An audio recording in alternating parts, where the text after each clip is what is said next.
We finally have an answer to one of the most asked questions over the last few years.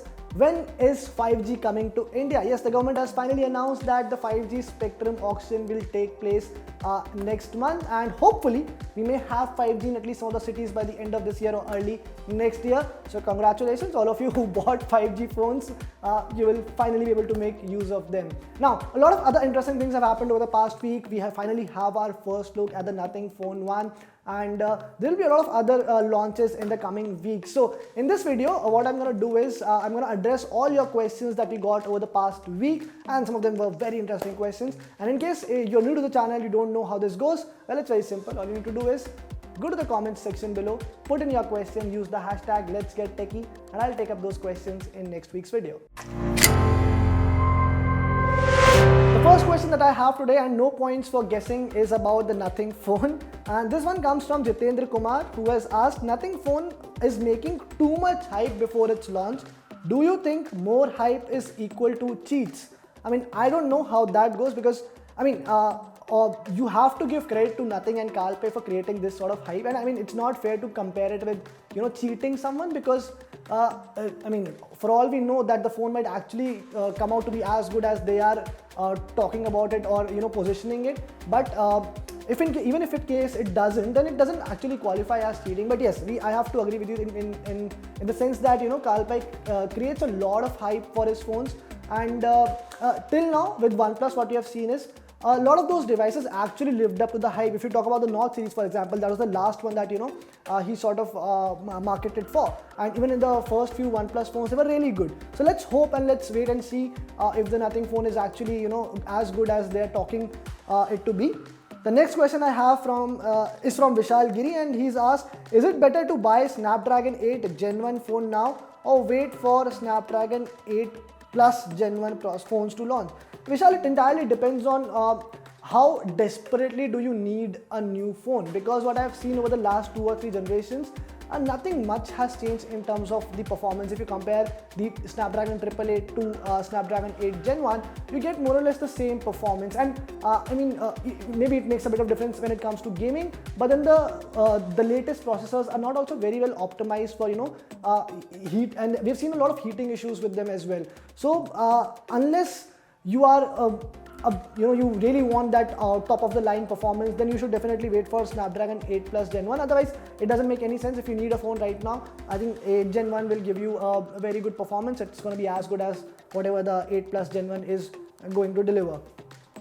God Ankit's question is, under 25k, which is the best gaming smartphone? I have 2 options for you. You can either go for the iQOO Neo 6, which has just launched. I mean, I know it's not under 25k, but you can get it around 26 or 27,000 rupees if you combine it with the bank offers.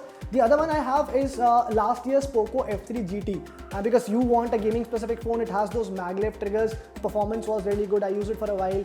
I didn't face any issues. So that is another phone that you can definitely look at if you want it from the gaming point of view. Next question is from Varun Venkatesan. Best Snapdragon 778G phone around rupees 20,000. Please answer. I like how you specifically know the chipset that you want. I would recommend the iQOO Z6 Pro. We have already reviewed the phone on our Hindi channel, so in case you want any other information about the device, you can definitely go and check it there. Simran reviewed the phone. She found the gaming performance very good on the device. So yes, that's my recommendation for you. Now, Somdev's question is, which type of earbuds are preferable from health point of view? So, sir, I would like you to elaborate a little bit. I mean, what exactly do you mean here? Because I mean, by the type of earbuds, are you saying the in-ear, you know, earbuds, or do you mean the type of noise cancellation here? So once you're able to, you know, sort of explain that, then I'll be in a better position to answer your question. Now, the last question I have is from Ashwat Nandgawali, and he asks, what's the difference between AMOLED, OLED and pOLED screen? Interesting one here. So I think OLED, you would already know. What happens with the OLED panels is that between the light emitting diodes and your actual display, they put a glass screen through which the light travels and the image is created on the TV which you watch. Now AMOLED is basically OLEDs, a form of OLED on your smartphone. So if you want to fit an OLED display on your smartphone, it comes in the form of an AMOLED panel. Now pOLED here is the interesting or the third type of display which I think a lot of Motorola phones are using these days. So what they do is, remember the glass screen that I talked about, which is in between your actual display and the diodes, they replace that glass screen with a plastic screen or a polymer screen, and that is what makes pOLED, or I don't know, do they call it pOLED, whatever they call it, but it's that's what makes the pOLED displays.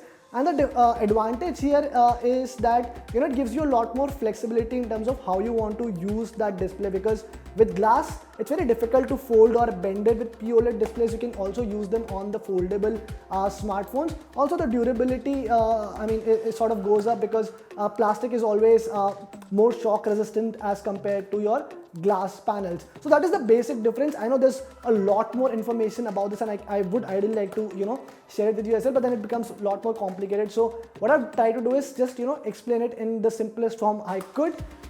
Yeah, so guys, these were the questions that I had for today's video. I hope these answers really help you in making your buying decisions. If in case you still have any doubts, confusion, or any new question pops up in your head, put them in the comment section. I'll definitely take them up in next week's video.